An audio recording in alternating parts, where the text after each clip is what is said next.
Okay, welcome back to the podcast. We've been busy, I guess. Yeah. And that doesn't mean that I'm not caught up in the reading, which I am caught up in the reading. Yeah. But the podcasts have been suffering mainly because of. It turned out that we thought 5 would be a really great time. And that it would be amazingly not busy. But it turns out that's actually a really busy time. which is funny. Yeah. So we're actually sitting here at 2:00 now, and instead of coffee, we've got some beers, which is kind of the benefit of the afternoon. Yeah. Right? Yeah. We have the garage door open. There's some straw drying out there on a tarp right in Dr. Shinkevich's driveway. Right. That's good. That's good chicken bedding. Few mosquitoes biting. I mean, this is a great summer day. Yeah. So what we're hoping we can do today is we talked about the duel last time, which we thought we kind of had I think Dr. Jager had a better thought that maybe we'd finish the book. I didn't because I knew that the duel was so important. As he did too, right? But Yeah. I knew that I wouldn't be able to stop talking about it. So today we really do want to finish the book, which I still have doubts about, but I'm not going to let it happen. Yeah, we have to get through. We have to this get through book because we have to get through we have to get to Alyosha, which is what we were supposed to have finished reading, which I did finish reading actually. Right. Yeah. For like 2 Sundays ago, and then Mitya was mostly done this Sunday. Yeah. So we're gonna. The hope is this week. So this is July 5th. We're gonna. Was it 5th? 6th. 6. We're gonna crank out a bunch of podcasts over the next couple days. Yeah, listen at your leisure. Podcasts are there for standing ready technology. Yeah. So that's right. As Heidegger would say. Right. And if you like it, just play it again. It's a renewable resource. So all right, let's we're hoping we'll catch up podcasting, but keep up on the readings because we are keeping up on the readings. Yeah. And please, if you have thoughts, I mentioned this before. If you have thoughts about what you're reading and whether it lines up with what we were thinking, if it ties up with other stuff you learned in your quote classes, which really extend as you are observing right now, extend well beyond the semester. So the quotation marks are continuing. Yeah. And even into next semester. And quote into classes. So I think if education doesn't extend beyond the end of the semester, then it didn't begin in the semester. No, I think that's so. True. So please email questions, thoughts. If you think something we said was just wrong, please, we like to have sort of alternative thoughts, ideas to what we say, because sometimes that might help us clarify kind of our maybe oversimplistic initial impression. And as Socrates said, if I'm wrong, I win.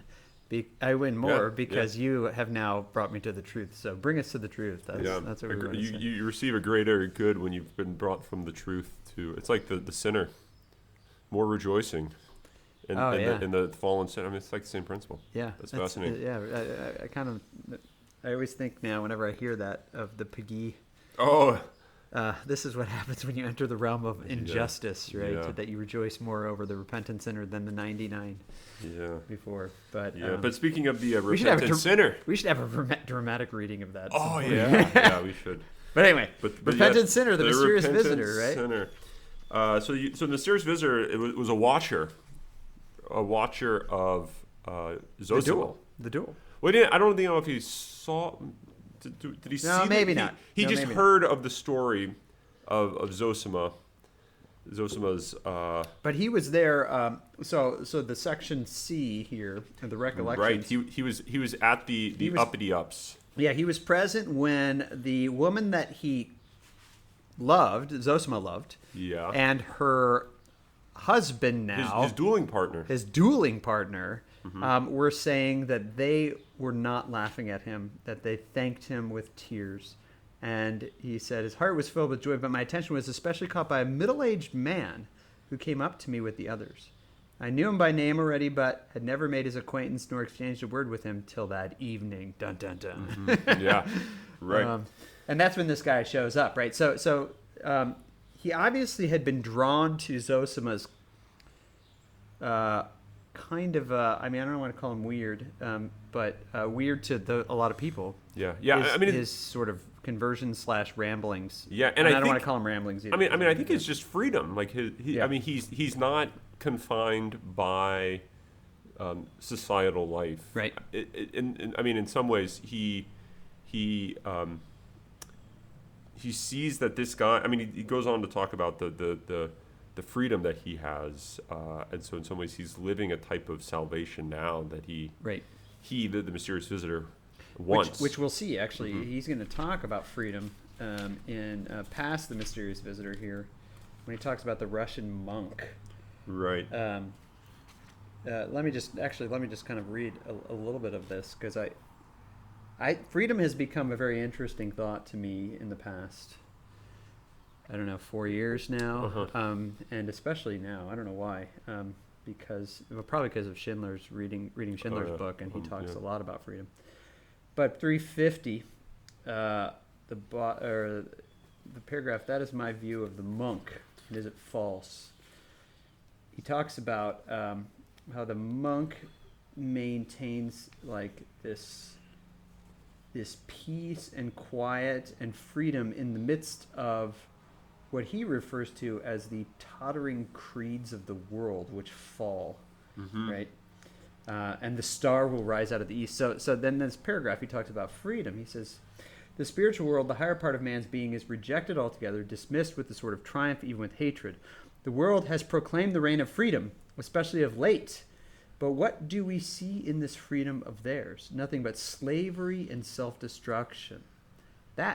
And then he says, the world says, and basically it's all about satisfying your own desires. Right. He mentions the word rights, which has become something that has been a big thought of mine lately. Are rights really freedoms, or are they bondage, right, as he kind of puts it? Right. But this freedom comes up with the mysterious visitor too, who talks about the isolation, the individuality and the isolation of the person who doesn't have this true freedom, right? Right. Yeah. And so at the bottom of 350, we could talk about this, because I think in the background there's this discussion of socialism, but I think I think that should get introduced with the little I don't want to say rant, but the quasi sermon of the mysterious visitor. Yeah. Which is one of the best parts of that section. Yeah. So we'll talk a little bit more about socialism. So I don't want to put too much into this, but at the bottom of 350, alas, put no faith in such a bond of union. Interpreting freedom as the multiplication and rapid satisfaction of desires, men distort their own nature, for many senseless and foolish desires and habits and ridiculous fancies are fostered in them. And he goes on to say that they live only for mutual envy, luxury, ostentation. And he says this is the case in the rich as well as the poor. Mm-hmm. So the sense of freedom that he seems to be proposing is in some ways a freedom from that type of desire, which is shared by both the wealthy and the poor. And it seems like and maybe this is sort of the background of the American Revolution, the French Revolution. If only we're all rich, then we won't have these desires. They'll be satisfied. Right. But that's not what Zosima is saying. He's saying, no, it's the rich who also do this, right? Yeah. And think of the rich, right? Fyodor. Yeah. Dmitri, kind of. not too rich. I mean, he was at one point. Here's the funny thing: when he becomes rich, it's squandered, and it's like poverty in his hands. Yeah. Right? Oh, yeah. I mean, wait till we get to the Dmitri book. Yeah, that's what I'm thinking about. It is just liquid. But even, I think the word liquid is actually used. It just flows through his fingers. Yeah. It's gone before he can even spend it. No, he didn't even think about it, right? Yeah. I mean, early on, he pretty much squandered his father's entire inheritance. Yeah. Which goes back to, once again, the prodigal son. I mean, there's a lot of scriptural, I think, references here. Yeah, and of course that'll come out again. But I think this idea of freedom that he's talking about is a freedom of within oneself from these desires, which is what he actually says, a real and true freedom. He says the monastic way is different. This is 351 at the bottom. Obedience, fasting, and prayer are laughed at, yet only through them lies the way to real true freedom. I cut off my superfluous and unnecessary desires. I subdue my proud and wanton will and chastise it with obedience, and with God's help I attain freedom of spirit, and with it spiritual joy, which is of course a huge thing for Zosima, right? And so I think this indicates that freedom is interior to man, just as we'll talk about here in a bit, but a few pages before 351 you get the idea that proposed by the mysterious visitor that the kingdom of heaven is interior to man. Well, he's getting that from Jesus. Yeah. but it's this guy who is seeking freedom, but he realizes it's within himself. Right. And then he says, look at this top of 351. I knew one, quote, champion of freedom who told me himself that when he was deprived of tobacco in prison, he was so wretched at the privation that he almost went and betrayed his cause for the sake of getting tobacco again. And such a man says, I am fighting for the cause of humanity. Right? Man. If you how can you think that freedom is an a mere extrinsic reality, so that freedom to get tobacco. So that manipulating the political circumstances. Only if we voted on this guy, and we had him, and we had these laws, then finally we would all be happy and free. But what would happen when you lose your tobacco? Yeah, that politician would be out the window faster than you could light up a cigarette. Right. Well, definitely faster. That take till this, but faster than you could. I don't know. Say Jiminy Christmas. Yeah, that's right. But this whole thing was making me think of sort of the West, and I don't know that Dostoevsky's talking about the West here. He's probably in his mind. I think here's what I find puzzling. Not puzzling. Beautifully oriented or directed. I think he's talking about communism, which is oddly the exact opposite of Western liberal democracy. Or not, according to Václav Havel. Exactly, yeah. So I think whether he knows this or not, because I think he's probably talking about communism, socialism, and sort of maybe seeing the influence of the West, but not to the degree that those in the 1970s, 1980s, saw the similarities. Which is why. Oh, go ahead. No, I was going to say, and so when he's talking about this, it's fascinating for us to realize this sort of ambiguity in this. What is he really talking about? Talking about the fighting for the cause of a true humanity. Is he talking about liberal democracies, or is he talking about communism? Which is why part 3 of de Lubach's drama of atheist humanism is called Dostoevsky the Prophet. Yeah. And look at and this line in particular made me think of it. 351 near the top. And here's where he's talking about the rich and the poor. Right? We see the same thing among the rich, while the poor drown in their unsatisfied need and their envy in drunkenness. But soon they will drink blood instead of wine. They are being led on to it. I ask you, is such a man free? This idea of drinking blood instead of wine, I mean, that's like the story of the 20th century, right? Yeah. And so here's Dostoevsky writing in the middle of the 19th century about, if we keep living like this is what it will lead to. Mm-hmm. I mean, I need to review my de Lubac, but I feel like this is what he means by the prophetic, right? Yeah. Man searching for this type of freedom, which is not freedom, but bondage, is going to lead to bloodletting. Yeah, exactly. The bottom of 351, he calls it the monk, the true monk, has freed himself from the tyranny of material things and habits. Mm-hmm. Right. Mm-hmm. So there's a type of tyranny in the material things, which I think can be understood as I mean, the desires for that material life. Yeah. And how much more, though, now when material things are so, I mean, overabundant, not just abundant, but overabundant, right? Do we need to be, in some sense, monastics in the world, right? And I think that's, I mean, that's what he says about Alyosha. Remember, he says, you will go out into the world and you will be a monk in the world. Right.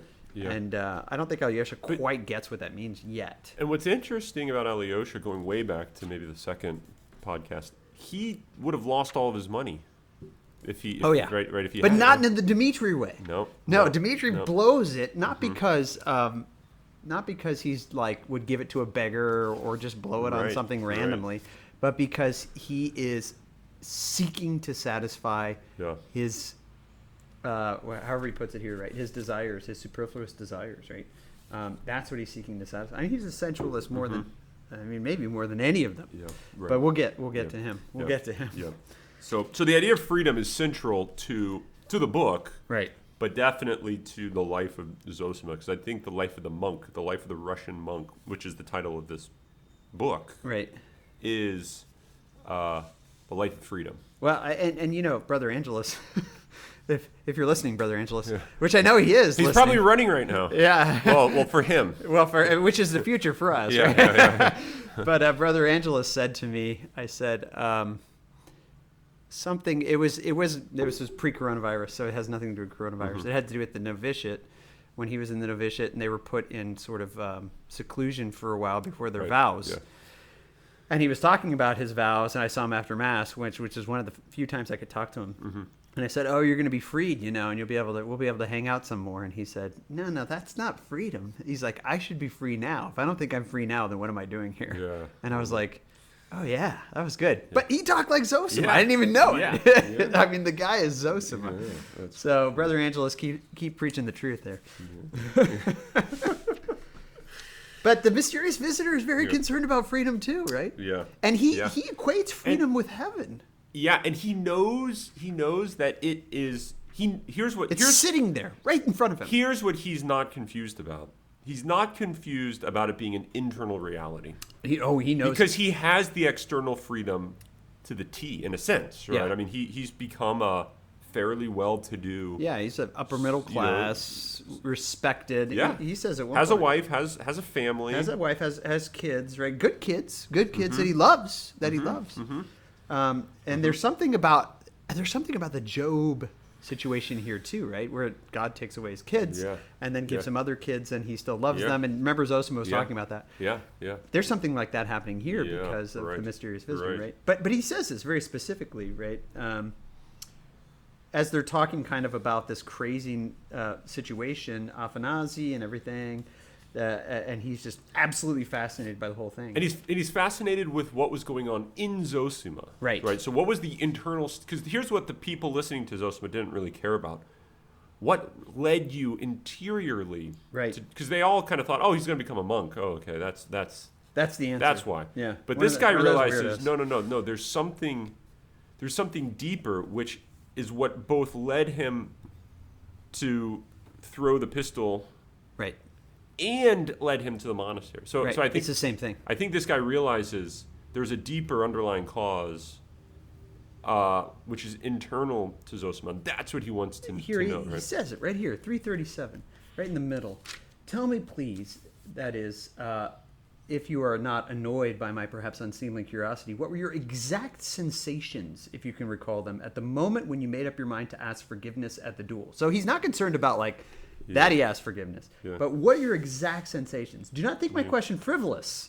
On the contrary, I have in asking the question a secret motive of my own, which I will perhaps explain to you later on, if it's God's will that we should become more intimately acquainted. And here he says there's some strange secret in his soul. I don't know what it is. So he tells him about Afanasi and how that was really the thing. And he said, was it difficult for you to throw the pistol? He's like, far from being difficult, it became a source of joy. Yeah. And then he ends at the bottom, very bottom, the mysterious visitor. He says, I like the way he looked at me as he listened. All that, he said, is exceedingly interesting. I will come to see you again and again. And then he sees him every stinking day after that. And he says, though, when he's talking about this life that Zosima is living now, that life is heaven, 338. That I have long been thinking about. And then he goes on. Heaven, he went on, lies hidden within all of us. Here it lies hidden in me now. Mm-hmm. If I will it, it will be revealed to me tomorrow and for all time. That idea that the kingdom of heaven is within, which he is obviously taking from the gospel, is something that he knows fully, right? And of course, we don't know exactly what he means yet because we haven't read what's going on in his life.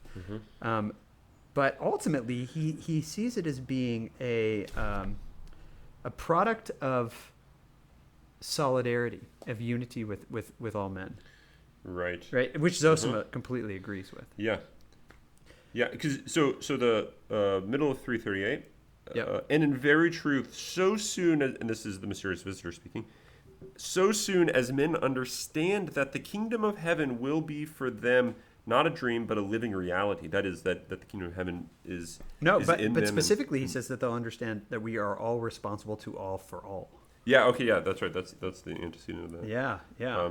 And so then he goes on to say, or then Zosima, interesting, Zosima cries out. Zosima becomes the disciple. When will this come to pass? Or will it? Or will it come to pass, right?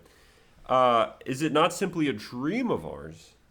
And then here the mysterious visitor is, schooling Zosima. Yeah. Right? And it says, what then? You don't believe it? You preach it and don't believe it yourself.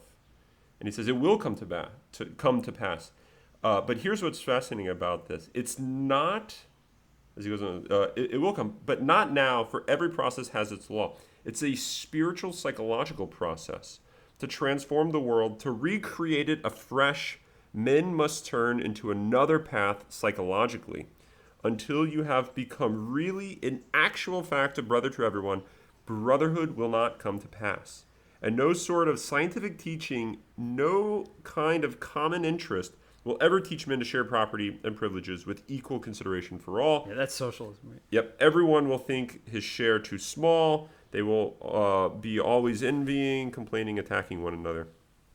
Right. And so I think what the mysterious visitor realizes is to truly be a brother to all, to truly bring about the kingdom of heaven, which is a reality, a lived reality that I can participate in, I have to actually become the brother of all, or become the servant of all. Right.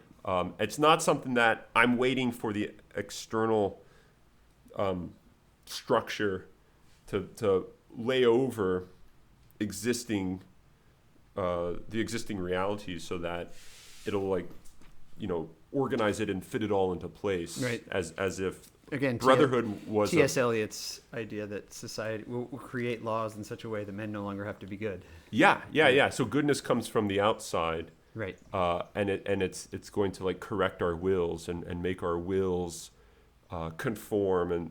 But the funny thing about humans is we're free, and the will for the good comes always from within. Right. To think otherwise is to think that an ideology can save you. If you can forfeit your freedom, then you will attain happiness or fulfillment. I think in the midst of this, I was also thinking about the end of Apologetics and the idea. The book.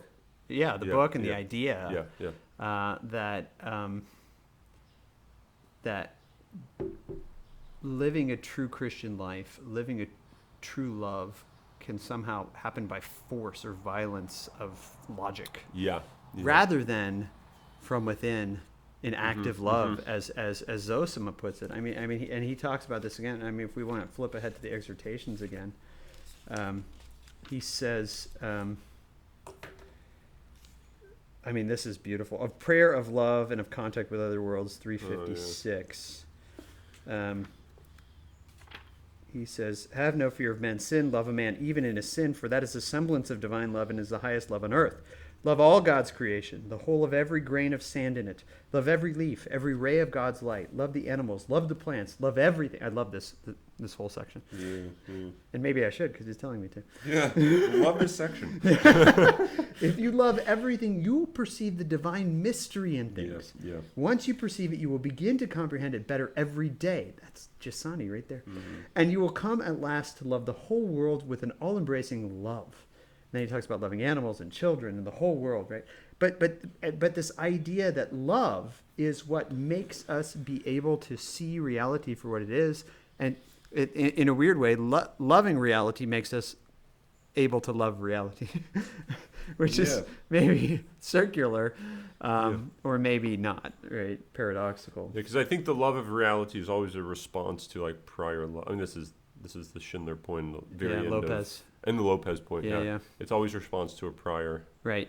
love. That's always ongoing, right? Yeah, and it's also John's point, right? Yeah. That we have loved him, but that he has loved us first, right? Yeah. So I think that's in the midst of what he's saying here, right? That only when we become a brother to everyone, when we truly love each other, will we actually have a society that matches that. You can't create a structure that causes that society. Right. Now you can create the structures that more hinder that society. Yeah. I think that's true. Definitely. Right. And I think that's the Heideggerian problem of technology. And I think what's being proposed here is maybe the societies that most hindered are the ones that think that they can do that, like themselves. Right. Right. That's like the point of, because it kind of blinds you to the fact that no, you can't do that. Right. And I mean, I definitely don't want to turn this into a political blog or a political podcast, I guess. But I wonder if we put our faith in princes a lot here in America, and we think if we can just elect this person into office, then everything will be great. Then everything's not great, and then we wonder why.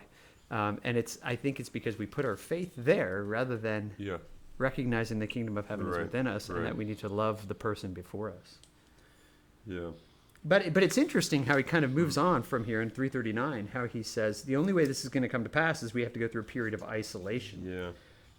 And he kind of explains in a prophetic sense again, I think, the situation of the modern world, which is this desire for your own self, your own individuality, your own fullness. But in the meantime, it results not in attaining fullness of life, but self-destruction, complete solitude. Yeah. We've been split up into units. I mean, this is atomism, as we've been talking about, right? Right. The more he heaps up, the more he sinks into self-destructive impotence. But true security is to be found in social solidarity, but not in a socialist, communist kind of way, right? Ultimately, it has to be found in this love. And then he mentions this is what the Son of Man came about, right? And he says at the bottom of his this is the sermon you were talking about, right? Yeah. At the bottom of his sermon, he says, sometimes, even if he has to do it alone, and his conduct seems to be crazy, there it is, the Dostoevsky, are you crazy or are you the most sane? A man must set an example, and so draw men's souls out of their solitude and spur them to some act of brotherly love, that the great idea may not die. I think that's beautifully put. And I think that's the one question is, what's the great idea, right? The great idea might be love. It might be that we're all responsible for all. Yeah. And I think in many ways to love actively is to have that recognition that we're all responsible for all. And so what Zosima did is he kept, quote, the great idea alive. Through his duel. And here it is, spurring, as he himself, the mysterious visitor puts it, spurring him to, how does he put it? To some act of brotherly love. To some other act of brotherly love. Right. So so actually Zosima is kind of fulfilling this right here, because he's the crazy man who sets the example of brotherly love to the mysterious visitor, who then comes to him and says, I got to live like you live. Yeah. And there's only one way for me to do that. Right? And that one way, which he admits here, right, is coming clean, right, on everything. Right? 340. Unless you had other things. No. So 340 is where he finally drops the bomb, right? He's been trying to do this the whole time. He doesn't have enough courage. Yeah. Finally he says, do you know I murdered someone? He said this and smiled with a face as white as chalk. Why is it he is smiling? The thought flashed through my mind before I realized anything, and I too turned pale. What are you saying? I cried, right? And then he goes on and he explains this murder that took place. But I love you see, this is the very next sentence, you see, he said, with a pale smile, how much it has cost me to say the first word. Now I have said it. I feel I have taken the first step and shall go on. Yeah. This is like the Zosima bowing down. To Afanassy. Yeah. Yes. So this, I think, is the equivalent of his very first bow, right? The first recognition of say, the incarnation, that before him there is something for whom or to whom he's responsible. Yeah. Right? So, and who is more worthy than him yeah. to be. I mean, Right. to be, Yeah. we might say. So this is the first like glimmer of freedom. Yeah. In this guy. Yeah. So I think and there's something about what he says earlier in his sermon about going through a period of isolation before you can have true social solidarity. Yeah. That I think, I mean, to put it in other language, you have to. The only way that one can become truly free is through the cross. Yeah, or you have to spend like 40 days in the desert before Right. you draw them into yourself. That's right. That's right. Something along those lines. Yeah, and so I think this gets to the heart of the cruciformity of being, right? And the fact that you can't have a world without cruciformity, because that would be a world that wasn't. Yeah. And therefore it's a contradiction. Yeah. Yeah. With that is the one that didn't share in being. Right. Because being is cruciform, and so the only way that one can come to true freedom is through a true suffering. And so this moment of saying I murdered someone is the beginning of his crucifixion. Right. Yeah. Right. Yeah. So, and of course, he explains the whole thing about this woman that he loved, which is very similar to Zosima. So I don't want to give too much away. Did you the Chosen, the TV series? Oh, I yeah. thought was going to be really stupid, but it's turning out to be much more. Actually, we finished it. Oh, you did? Yeah, last night. Did you see the one on the wedding feast of Cana? Not yet. Okay. Well, there's something interesting about that miracle. I won't give too much away, but it's that moment, the first like public miracle, is the one that sets in motion the whole saving. I mean, in the sense that it's sort of that's the outward revelation that is now going to be brought to fulfillment. So that's like the willing now here in the human, say in the human incarnation of the saving mystery. It's like this is now chosen. So I think there's something interesting about this is like that moment for him. This is the very first recognition that this is the only thing that's going to free me. Yeah. Is to bring this to completion. And this is the first person he's ever told. And he recognizes it at the very end of his section. Only one person in the world knows this. I've launched it. I've launched it into reality, and since I've launched it into reality, it has to come to fruition unless. No matter where Zosima goes. Yeah. No matter if I move across the world. Yeah. I cannot live a life that's free because of Zosima knowing this. I mean, he wasn't living a life that was free. Yeah, anyway. But this goes back to what we were talking about off mic with the other characters. They're all wanting to move to a new life. Right. And I think the thing that's tormenting later on the mysterious visitor is, can I actually ignore this and try to move to a new life apart from confronting the fact that I'm a murderer? Yeah. And confessing to Zosima, I think, is this recognition in his heart.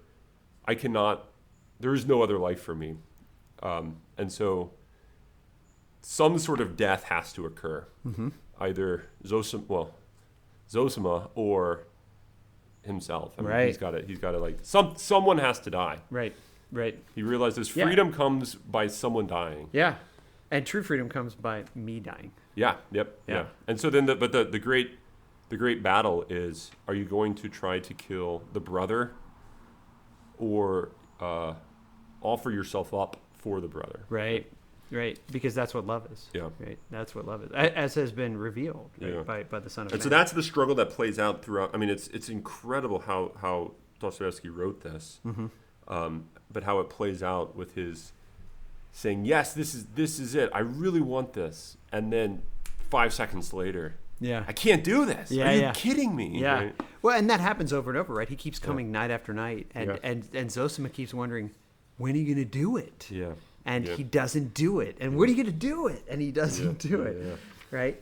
And he keeps having these like here he says, I mean, why is he not doing it? Well, first of all, this servant Piotr, who got blamed for it, died. Yeah. Right? Randomly, like perfectly. Yeah. So that he got the blame. Yeah. Didn't even have to go to prison. Nobody's suffering for the fact Yeah, that he got blamed for that, right? And here's what's interesting. He kind of thinks it wasn't my doing. It wasn't that he was in prison that he died. It was that this Right. But what's weird is he is constantly always still like fighting that realization. Like, is it me that was responsible for his death or not? Right. Yeah, and I think it's interesting that it's after he died that he says, this is 342, and after that the punishment began, and he's talking about his own interior punishment, right? His own lack of an ability, lack of freedom within himself, right? Yeah, and it's weird that he thinks that it's his struggling with that interior pain of knowing that he's a murderer, but no one else does. That he is thinking like, I've already paid my dues for this sin, right? My suffering now is all I need to really do. I don't have to do anything else, right? But yet he can't find freedom in that. And that's why Zosima's example and Zosima living the life of freedom is something that is so attractive to him, because he doesn't have it, and he admits that, right? Yeah. But he's still afraid to do it, right? He says, 343, my wife loves me, but what if she knew? Right? Yeah. And this idea of his kids. His kids are going to think that he's a total loser. Hurry back and read the children's magazine to us, Father. Yeah. Yeah, exactly, right?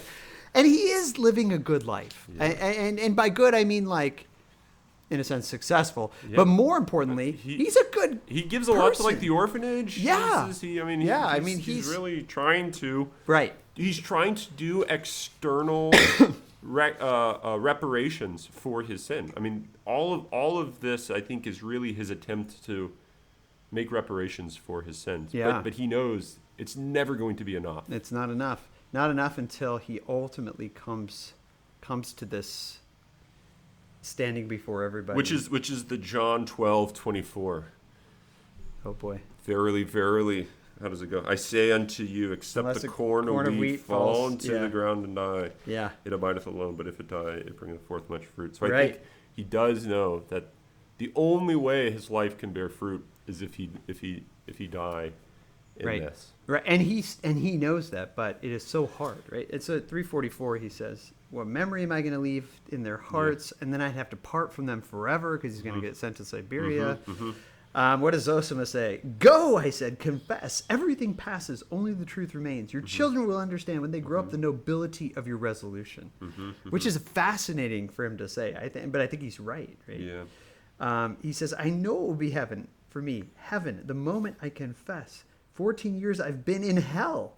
I want to suffer. I will take my punishment and begin to live. Right? Yeah. God is not in strength, but in truth. That's a great line there too. Yeah. Right? And he basically, and Zosima encourages him, says, everybody's going to understand your sacrifice. What you're doing is noble, virtuous, and courageous. Right. So there's this, there's where he has John 12:24, right at the bottom of 345. But interestingly, he says, there's this great line that he says, he's talking about the children's magazine on 345. He says,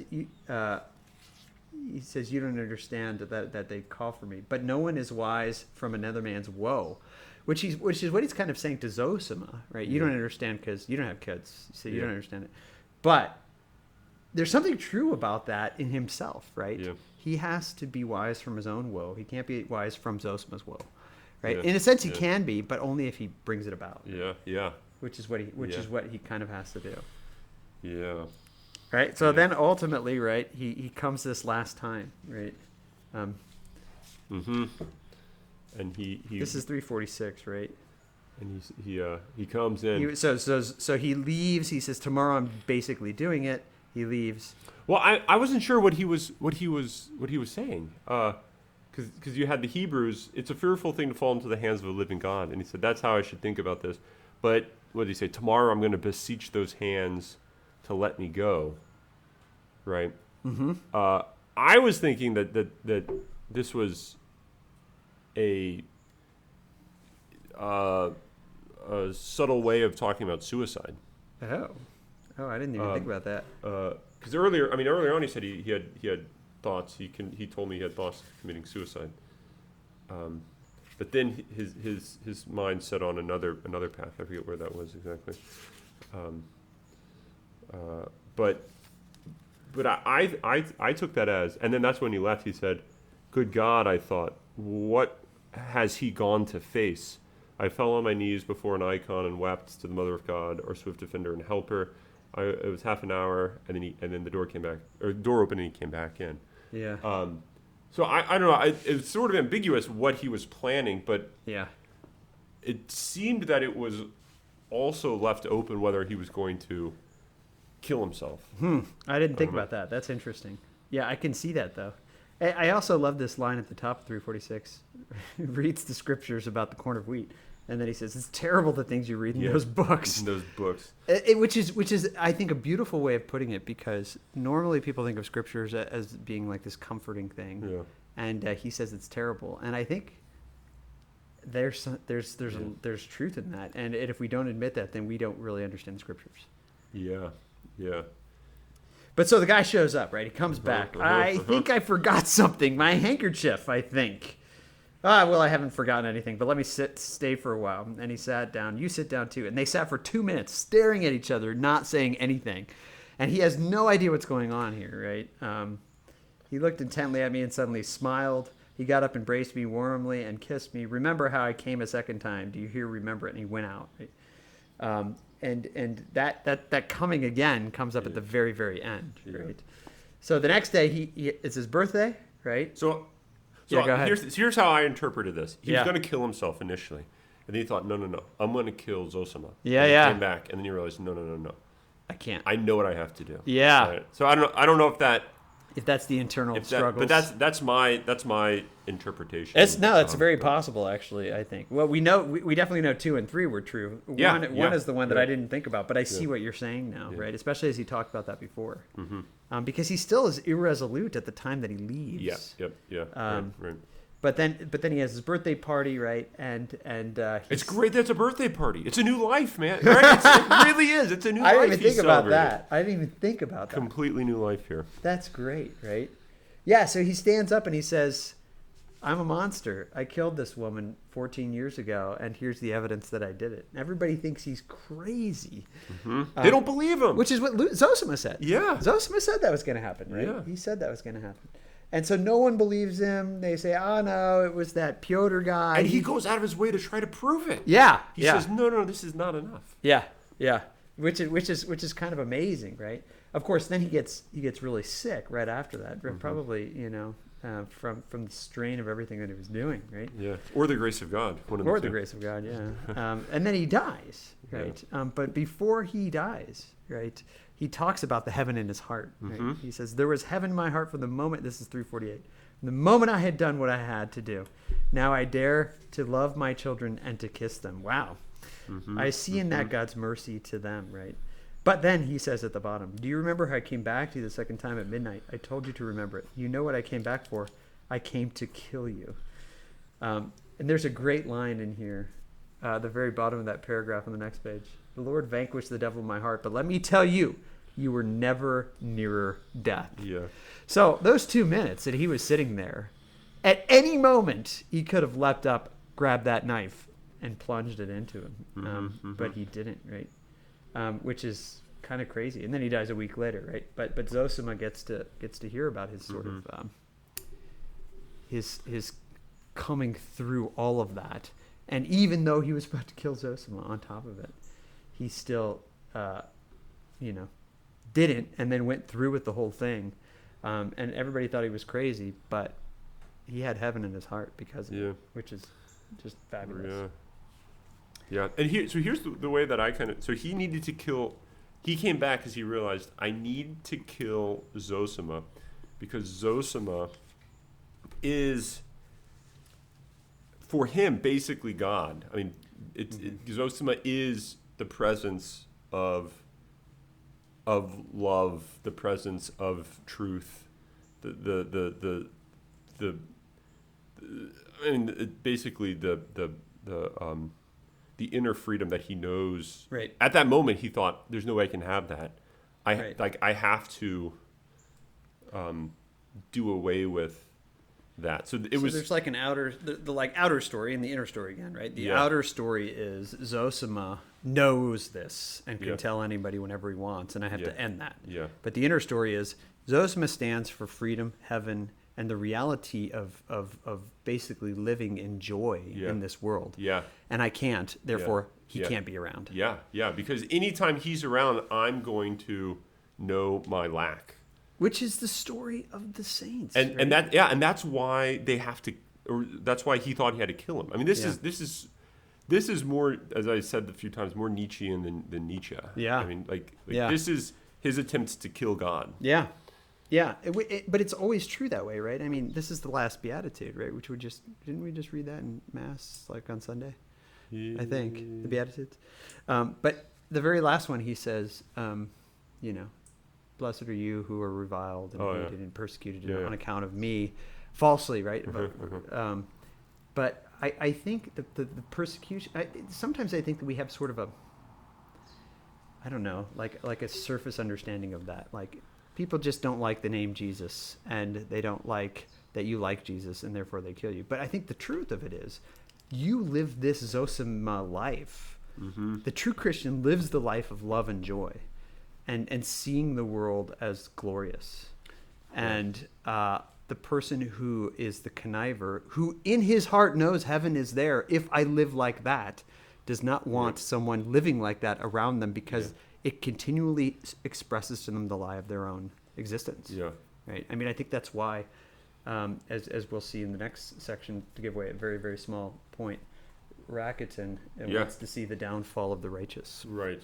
Yeah. Because that's the righteous person is always the one who stands before you and makes you accuse yourself to yourself. Simply by them being what they are. Yeah. Right. Yeah. You don't need to say anything for someone. And this is over and over and over again. The judge is not someone who judges. The true judge is not someone who judges like externally. Like, you have to say something about, hey, what you did was really wrong. Hey, you're doing wrong stuff. Yeah. Sometimes that, not to say you should never do that, but that's not the real. If that individual is going to know, so to speak, judgment, it's not going to be from the outside. They're only going to take that judgment as condemning if it flows from within them, their very self, right? They judge themselves. Isn't that like a huge section of Crime and Punishment? Or it's been so long since I've read that. So. Or Demons. I mean, it Demons? I don't remember, but I'm sure it's in Crime and Punishment. Yeah, I think it's in Crime and Punishment. Because I think that psychological state is what's really being drawn out. It's also here. I mean, this is almost like the story of Crime and Punishment in some ways. Yeah. The mysterious stranger. Yeah, the mysterious visitor. It is. Right? It is. Actually, it's very much like it. But it's also Ivan's conversation, right? About and I think it was Zosima or Paisi that was saying, no, it has to come from within, or there's no real law. Yeah, you remember that? Yeah, and this comes later on. It's either in the Alyosha chapter or the Dimitri, because our reading is so far ahead, I can't remember. Yeah. But it's in one of those where it talks about actually, it's in the Exhortations. It's in the Exhortations. No man judge. That's right. Don't be a. It's at the very end, I think. On hell? Hellfire? Nope. Wait, no, before that. Can a man judge his fellow creatures? Faith to the end.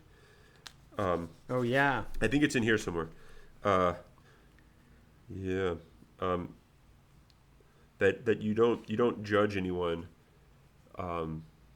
Partly because you know that if you were better. Yeah. No, this is then they wouldn't this be is a great line. you. 359 near the bottom. If the people around you are spiteful and callous and will not hear you, fall down before them and beg their forgiveness. That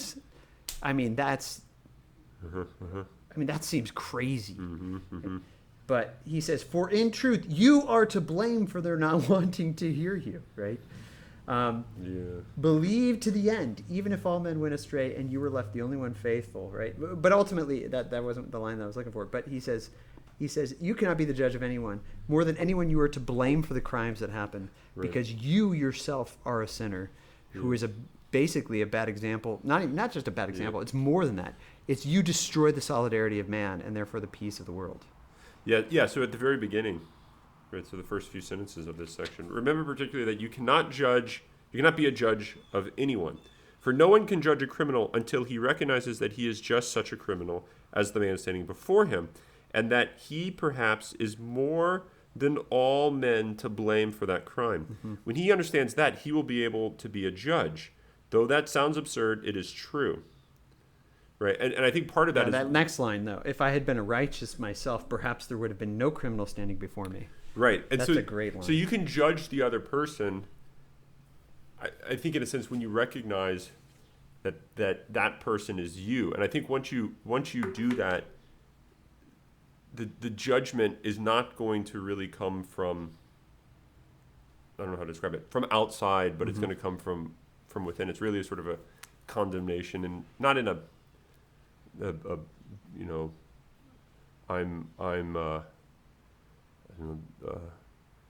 like you're just thinking like the self-flagellation, like get rid of all of the evil people and let's burn all the evil people sort of thing. But you recognize that you condemn yourself, and by doing that, I think the other is capable of undergoing a judgment because of your example, your presence, so that you become a judge because you've sort of taken on them, and then they see that and they judge themselves because you judge yourself. Yeah, no, I think that's what he's saying, but it's not like a game. It's not like a evangelical trickery. And it's not like law courts. Right. It's not. You got to be a really good person and know the virtues inside and out, so that you can point out vices. So that you can say, oh, here, I know I have my faults too, so I can judge myself on these faults. But that guy over there has faults too, so I can judge him. Right. Because I can properly judge me, I can properly judge other people. No, yeah, the judgment is always reflexive on yourself. Yeah. And then because of your judgment on yourself, others reflect on themselves. Yes. Yeah. The right. same judgment. Right. And then they see you, not judging them, but judging themselves, which paradoxically becomes the judgment upon them. Right. But of course, here's where the freedom comes into play, though, because you could come back and kill him. Yeah. Right. The just judge could be killed. Right. Yeah. Right. But that's not, which often happens. But I think that's not going to overcome or that's not going to get rid of the need for internal judgment. It's only going to perpetuate. It will deepen the person's own internal judgment on themselves. Yeah. Hence being 14 years in hell. Yeah. If he had killed Zosima, he would be in a deeper hell. And in his own heart. Right. Yeah. And that's why you become more of a judge, more at their service. You become more pushing for their salvation by unjustly being. Right. So you become more at their service if they kill you. Yeah. Which, again, I mean, this is just Christianity. Yeah. I mean, which seems to be what the only thing that really leads to joy and solidarity and unity, which is the whole goal of being, right? But okay. I've got a couple minutes here, Jager. Okay, you talk. Unfortunately, what do you? Well, I don't know. I mean, you can go, but unfortunately, not doing it at 5 a.m. means I have to take a kid to a piano lesson. Yeah, those sorts of things happen. But there was a lot here on unity, right? The mysterious stranger is big on solidarity, and Zosima of masters and servants, whether it's possible for them to be brothers in spirit. It's all about that too, right? And he says some of his, what probably people think is the craziest stuff, that you should be a servant of your servants. Right. Why should they not eat with you? Why should you not celebrate with them, right? But actually, this is one of my favorite parts, because this is where he meets Afanazi again. Yeah. Remember that? When he was in the market one day. Yeah. Afanazi sees him, Master Deer. Even the fact that he calls him Master Deer, the dude who last time he saw him punched him twice in the face and then sent him to the military. Master dear, is it you? Is it really you I see?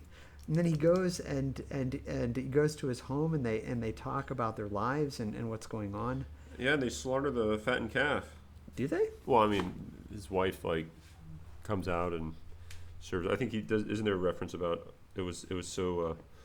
I mean, they bless the children, Father, and I think the wife